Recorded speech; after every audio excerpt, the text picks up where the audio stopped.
Nagbabalik ang PTV Balita ngayon. Nakahanda ang Department of Foreign Affairs sa magbigay ng tulong sa 3 Pilipino na napaulat na datitin sa China dahil umano sa pag-espiya. Ayon kay DFA spokesperson Teresita Daza, nakarating na sa kanila ang impormasyon hinggil sa sitwasyon ng 3 Pinoy. Nananatili ring ani ang prioridad ng ahensya ang pagprotekta sa karapatan at interes ng ating mga kababayan. Sa ngayon, nakikipag-ugnayan na ang konsulado ng Pilipinas sa Guangzhou upang mabigyan ng kinaukulang tulong ang mga nabanggit na Pinoy at masunod ang tamang proseso. Ipinagutos ng Department of Transportation sa pamunuan ng MRT-3 na muling pag-aralan ang patakaran na naglalagay ng limitasyon sa laki ng bagahe ng mga pasahero.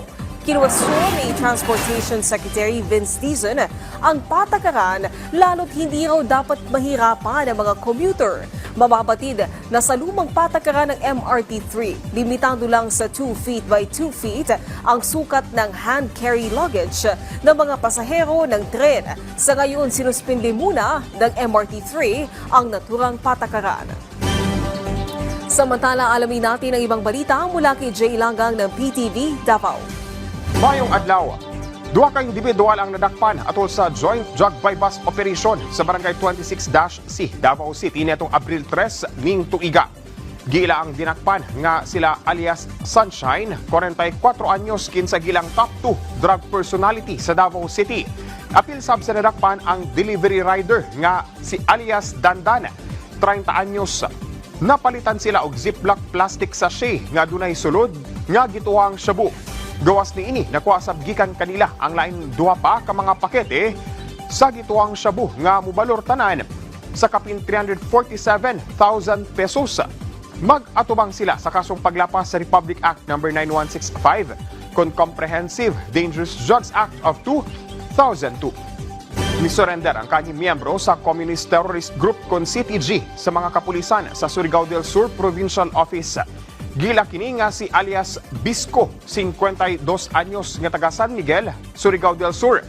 Base sa report sa otoridad, kanyang miyembro sa New People's Army kon NPA natong tuig 2024 nga gapundo sa hilit nga dapit sa Lianga ug sa San Miguel, Surigao, pati na sa Prosperidad, Agusan del Sur.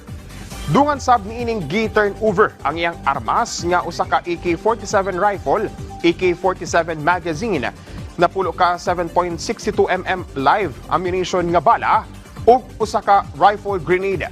Nakakustodiya na kini sa Provincial Security and Order Group sa Surigao del Sur alang sa debriefing ug tukmang disposisyon.